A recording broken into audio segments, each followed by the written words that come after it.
오늘은 여러분과 함께 최소 공배수의 활용에 대해서 알아보도록 하겠습니다. 주어진 문제의 최소한, 가능한 적은, 가능한 작은, 동시에와 같은 표현이 있는 경우 주로 최소 공배수를 구하는 문제이다. 그래서 여기 예제가 있네요. 한번 보고 그 다음에 실전 문제를 풀어볼게요. 두 기차가 처음으로 다시 동시에 출발하는 시각, 중력면체를 쌓아서 가장 작은 정육면체 모양을 만드는 문제, 서로 다른 두 톱니바퀴가 같은 톱니에서 처음으로 다시 맞물릴 때까지 회전한 횟수, 그 다음에 세 자연수 A, B, C 중 어느 것으로 나누어도 나머지가 가장 작은 수를 구하는 문제. 이런 문제들이 최소 공배수와 관련된 문제입니다. 한번 예를 보도록 하겠습니다. 여기 설명 보면 어떤 기차역에서 A 기차는 6분마다 B 기차는 8분마다 출발한다. 오전 10시에 A 기차와 B 기차가 동시에 출발했을 때 그 이후 처음으로 다시 동시에 출발하는 시각을 구하여 보자.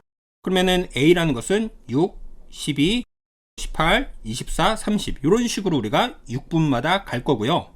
그 다음에 B 기차는 8, 16, 24, 32, 40 이렇게 우리가 가겠죠. 그쵸? 그러면 동시에 우리가 가는 것은 여기 보이시나요? 24일 때 맞죠? 처음으로 딱 맞물리겠죠. 그쵸? 그 다음에는 얼마가 되냐면요. 그 다음에 48이 될 겁니다. 여기 48 이렇게 갈 거고 위에는 36, 그 다음에 42, 48 이렇게 우리가 갈 거거든요. 그쵸? 그렇기 때문에 24일 때 만나고 48일 때 이렇게 만난다. 그래서 처음으로 그쵸? 처음으로 다시 동시에 출발하는 시각은 언제다? 24분일 때다. 그래서 이런 문제가 우리가 나왔을 때 어떻게 한다? 6과 8을 이렇게 쓰고요. 그 다음에 우리가 이렇게 해서 2, 3, 4 이렇게 씁니다. 그러면 2분에 만나는 게 아니라 최대 공약수가 아니라요. 이거의 최소 공배수를 우리가 계산을 해서 해야 되겠죠? 그쵸? 그래서 3과 4가 서로 쏘니까 2 곱하기 3 곱하기 4 그러면 24죠. 그쵸? 그러면 24의 배수에서 만나는 건데 제일 처음 만났을 때는 언제다? 24분이다. 이렇게 정리하시면 됩니다. 아시겠죠? 그래서 이런 식으로 우리가 문제를 읽고 해석을 한 다음에 해결해야 되는 거구나. 이렇게 정리하시면 돼요. 이해되시죠? 그래서 밑에 한번 보도록 하죠. 예제 문제를 보도록 하겠습니다. A 버스는 12분, B 버스는 15분, C 버스는 25분 간격으로 출발한다. 오후 3시에 동시에 출발했을 때 그 다음에 처음으로 동시에 출발하는 시각을 우리가 구하세요. 그러면 12, 25 그러면 우리가 해보도록 하겠습니다. 12, 15, 25 이렇게 우리가 쓰고요. 맞습니까? 니은자로 이렇게 한 다음에 우리가 계산을 해보면 되겠죠? 그러면 5일 때가 될 것 같아요. 그럼 얘 쓰고요. 얘는 3 쓰고 얘는 5 이렇게 쓰고요. 3일 때도 되죠? 그쵸? 3부터 도 되겠습니다. 그래서 이렇게 그러면 4, 1, 5 얘가 어떻습니까? 다 서로 소죠? 그래서 우리가 뭐 하자? 최소 공배수를 구하자. 그쵸? 여기 이 세 숫자의 최대 공약수는 1입니다. 그쵸? 그래서 없고 우리가 이제 최소 공배수 얘네들을 다 곱하자. 이해됩니까? 그러면은 5 곱하기 3은 15고 4 곱하면은 60. 60에다 5 곱하면 얼마? 300 이렇게 우리가 되겠죠. 그럼 300분 이렇게 됐을 때 우리가 처음으로 동시에 출발하겠죠. 그쵸? 300분이 몇 시간이죠? 60분이 1시간이니까 5시간이 우리가 지난 거죠. 그럼 3시에서 5시간을 우리가 합쳐주면 몇 시죠? 8시가 되겠죠? 그래서 8시에 우리가 다음에 동시에 출발하겠다. 이렇게 우리가 이해하시면 된다라는 뜻이에요. 이해되나요? 그래서 이렇게 접근하고 해결하는 거구나. 이렇게 우리가 생각하시면 되겠고요. 그 다음 문제를 볼까요? 서로 맞물려 돌아가는 두 톱니바퀴 A, B가 있다. A의 톱니바퀴 수는 20개이고, 그쵸? 얘는 20개고, 얘는 15개이다. 그쵸? 그래서 처음으로 다시 맞물리는 것은 A, B가 각각 몇 바퀴 회전한 후인가? 그랬을 때, 여기 20개가 있고, 15개가 있대 했습니다. 우리가 5로 써주면, 여기 4개, 여기 우리가 3개. 이렇게 우리가 쓸 수가 있겠죠. 그쵸? 그러면 얘는 이제 어떻게 하냐면, 최소 공배수가 얼마입니까? 다 곱하니까 60이 최소 공배수죠. 맞죠? 그런데 얘는 톱니바퀴 수가 20개였어요. 그쵸? 그러면 이 20바퀴를 우리가 구한 이 60을 어떻게 한다? A의 톱니바퀴 수로 나누면 몇 개가 됩니까? 몇 바퀴 회전한가? 3바퀴 회전한 거고 A라는 것은 그 다음에 B라는 것은 몇 바퀴 회전한 겁니까? 4바퀴 우리가 회전하겠죠. 그래서 3바퀴와 4바퀴 이렇게 우리가 정리하시면 돼요. 이해되나요? 그래서 이렇게 해결하는 거구나 이렇게 정리하시면 됩니다. 이해되시죠? 그 다음 문제를 보도록 하겠습니다. 가로의 길이가 48, 세로가 36인 직사각형 모양의 타일이 있다. 이 타일을 같은 방향으로 겹치지 않게 빈틈없이 붙여서 가장 작은 정사각형을 만들려고 한다. 그쵸? 가장 큰 게 아닌 작은 걸로 우리가 만든다. 그쵸? 근데 48, 36이 있어요. 그렇기 때문에 얘도 어떻게 한다? 36과 48을 우리가 이렇게 나눠서, 그쵸? 우리가 최소 공배수를 구한다. 12가 눈에 보이죠? 그래서 3과 4 이렇게 바로 쓰면 좋을 것 같습니다. 소인수 분해로 해도 되겠지만 이게 더 좋습니다. 그쵸? 이런 문제들 풀 땐. 그래서 얘들을 다 곱하니까 얼마다?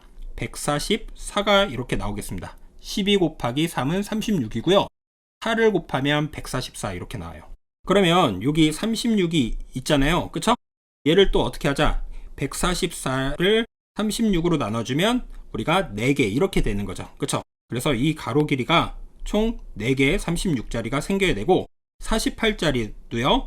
144를 48로 나눠주면 3개 이렇게 우리가 생기겠죠. 그쵸? 여기다가 이렇게 하나 더 붙이고 하나 더 붙이고 여기는 이렇게 우리가 붙이고 그쵸? 이런 식으로 붙인다라고 하면 가로 3개, 세로 4개 생기니까 이 3개와 4개를 곱해주면 총 개수가 나와서 여기 딱 하나의 정사각형이 생길 수가 있겠죠. 그래서 필요한 타일의 개수는 몇 개다? 12개, 3과 4를 곱해서 이렇게 되는 거고 한 변의 길이는 지금 구했죠? 144다. 이렇게 정리하시면 된다라는 의미입니다. 이해되시죠? 그래서 우리가 이렇게 해결할 수가 있다. 그 다음 문제를 보도록 하겠습니다. 다음 문제를 보도록 하겠습니다. 세 자연수 이것 중 어느 것으로 나누어도 3이 남는 자연수 중 가장 작은 수를 구하여라. 이런 문제가 있네요. 그쵸? 예를 한번 들어보면서 우리가 이해하면서 해보죠. 어떤 네모가 있어요. 6으로 나눴다고 했죠? 그래서 목 1이라고 쓰고 그거에 대한 나머지가 3이 남기 때문에 이렇게 쓸 수 있죠. 마찬가지 됐죠? 그 다음에 이 7로 쓰고 어떤 몫이 있는데 동일할 수는 없잖아요. 2 쓰고 나머지가 3이 남는다. 그 다음에 얘를 8로 나눈다. 그럼 목 3 이렇게 쓰고 그 다음에 나머지가 얼마가 남다? 3 이렇게 우리가 남는다. 맞죠? 그럼 이 네모는 6 곱하기 목 1 더하기 3 이렇게 되고 또 다시 네모는 7 곱하기 목 2 그쵸? 목 2 쓰고 나머지 3 이렇게 쓰고 이거 이해되나요? 얘는 8 곱하기 목 3 더하기 3 이렇게 쓰는 거니까 맞죠? 얘는 6 곱하기 목 1 이렇게 우리가 쓸 수 있고 이 전체도 7 곱하기 목 2 이렇게 우리가 쓸 수 있고 그 다음에 얘도 8 곱하기 목 3 이렇게 우리가 쓸 수가 있는 거죠. 그러면 요 식이 다 동일한 거죠. 얘들은 6, 7, 8로 어떻게 된다? 나누어 떨어진다. 그쵸? 그래서 우리가 어떻게 하자? 6, 7, 8의 최소 공배수를 구하자. 그럼 2, 3, 7, 4 이렇게 되고 얘들의 최소 공배수가 얼마가 나옵니까? 2 곱하기 3 곱하기 7 곱하기 4 이렇게 해주면 24에다가 7을 곱해서 168이 나옵니다. 그래서 이 전체식은 항상 168로 나누어 떨어지는 거구나. 그쵸? 그래서 여기도 168로 나누어 떨어지고 얘도 이 식도 168로 나누어 떨어지고 요 식도 168로 나누어 떨어지는 거니까 그쵸? 우리가 구하고자 하는 건 이 네모인 거죠? 이 네모가 가장 작았을 때. 그럼 여기 빼기 3을 넘겨서 어떻게 해줘도 되죠? 168에다가 3을 더해서 얼마다? 171이 되면 되겠구나. 이런 얘기입니다. 이해되시죠? 그래서 한번 해볼까요? 171을 6으로 나눴어요. 그쵸? 그 171을 6으로 나누면 6이 12, 51이기 때문에 6, 8에 48 그래서 3이 남고 이해되시죠? 마찬가지로 7로 나누면 7이 14, 31이고 4 써주고 28이고 또 3이 남고 이렇게 우리가 된다고요. 또 8로 우리가 해주면 8이 16, 11이기 때문에 1 써서 3. 그래서 몫이 이렇게 다 다르고 나머지들은 동일하게 이렇게 나온다. 그쵸? 그래서 원리가 이렇게 됩니다. 그래서 이 문제에 나오면 가장 작은 자연수라고 하면 6, 7, 8의 최소 공배수 구한 다음에 어떻게 하자? 3을 더해자. 이렇게 우리가 암기식으로 하는 친구들도 있는데요. 원리는 우리가 정확하게 이해해야 되기 때문에 이런 식으로 해서 우리가 해결할 수 있다. 이렇게 정리하시면 돼요. 이해되시죠? 그 다음 문제를 보도록 하겠습니다. 두 분수 이것의 어느 것에 곱해도 그 결과가 자연수가 되게 하는 분수 중 가장 작은 기하분수를 구하여라. 이렇게 있습니다. 10분의 3이 있고 그 다음에 14분의 15가 있어요. 이럴 때 우리가 분자, 이 분자부터 먼저 처리할게요. 분자 같은 경우는 3과 15의 최대 공약수를 우리가 분모에다 곱합니다. 그래서 이거는 우리가 최대 공약수에서도 했던 거예요. 그래서 3, 1, 5. 그럼 최대 공약수 얼마죠? 우리가 3이 되는 거죠? 그래서 분모에다가는 어떻게 한다? 분모에다가는 3과 15의 최대 공약수를 우리가 곱합니다. 그래서 3과 15가 요 숫자에서는 분자잖아요. 그쵸? 여기 분자.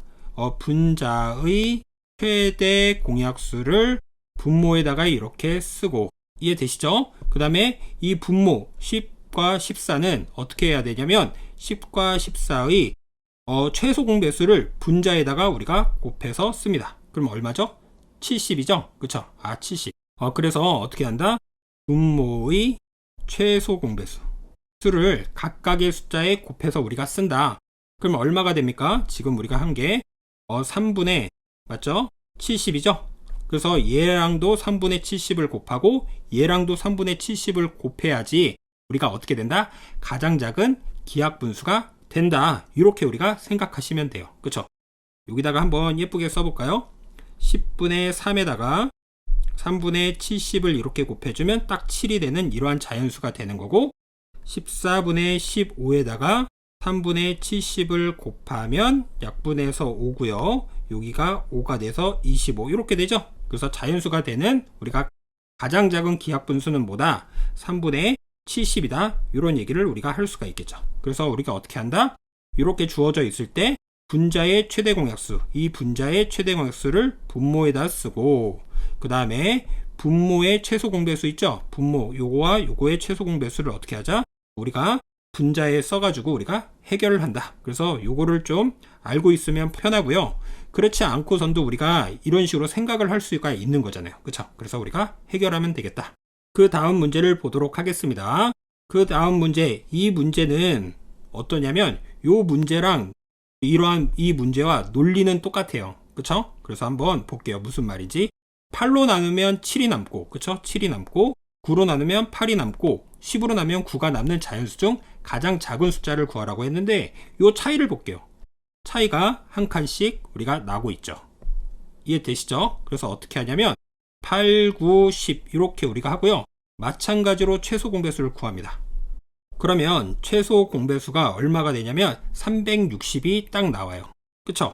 그런데 우리 앞에서는 동일하게 우리가 어떻게 됐죠? 동일한 숫자였죠? 얘가 3이 남는다라고 했는데 여기서 남는 것은 어떻습니까? 다 동일하나요? 다르나요? 다르죠? 다르지만 어떻게 되는 거죠? 한 칸씩 이렇게 차이가 나죠? 그쵸? 그러면 이걸 이렇게 생각을 해도 되죠. 7이 남는다라는 게 아니라 1이 부족하다. 그쵸? 1이 부족이라는 말로 우리가 봐도 되는 거죠. 그쵸? 8로 했을 때 1이 부족하면 우리가 7이 남는다라고 우리가 볼 수도 있으니까요. 그쵸? 9 입장에서도 1이 부족한 걸로 우리가 볼 수 있고 1이 부족하다. 그쵸? 아까 전에는 남았으니까 어떻게 했죠? 더했죠? 그런데 이제 1이 부족하면 어떻게 하면 되겠습니까? 빼면 되겠죠. 그래서 359가 정답이 되겠습니다. 한번 8로 나눠볼까요? 이렇게 부족하면 8, 4, 32, 39니까 또 8, 4, 32. 그래서 우리가 7이 이렇게 남는다. 그쵸? 그 다음에 359를 9로 나누어도 9, 3, 27. 그 다음에 여기가 89가 되니까 9, 9, 81. 그러면 8이 남는다. 그 다음에 359를 10으로 우리가 해주면 우리가 3 쓰고 59니까 5 쓰고 9 이렇게 우리가 남는다. 이런 얘기를 우리가 할 수가 있는 거죠. 그래서 우리가 얼마가 된다? 정답이 359가 된다. 그쵸? 그래서 우리가 부족하면 어떻게 한다? 이렇게 최소 공배수에서 빼고 남는 다음에 어떻게 한다? 더한다. 라는 원리를 우리가 이 원리랑 똑같기 때문에 그 과정은 생략을 하고요. 이렇게 우리가 정리할 수가 있겠습니다. 이해되시죠? 오늘은 여러분과 함께 어떠한 내용을 배웠는지 다시 한번 알아보도록 하겠습니다. 오늘은 여러분과 함께 최소 공배수의 활용, 그쵸? 요런 내용들의 바탕이 돼서 다음같이 설명 문제도 봤고요. 그쵸? 그 다음에 이제 버스 문제, 그 다음에 톱니바퀴 문제, 그쵸? 그 다음에 이렇게 정사각형이 되는 문제들, 그쵸? 그 다음에 가장 작은 자연수일 때, 남았을 때, 그쵸? 최소 공배수 구해서 어떻게 했다? 그래서 이렇게 우리가 더했고, 그쵸? 그 다음에 이런 분수들 문제도 어떻게 해결해야 되는지 알아봤습니다. 그 다음에 이렇게 나머지들이 달랐을 때는 어떻게 한다? 이러한 부족으로 우리가 보는 것이다 라고 정리하시면 되겠습니다. 이해되시죠? 오늘 수업은 여기까지 정리하도록 하겠습니다.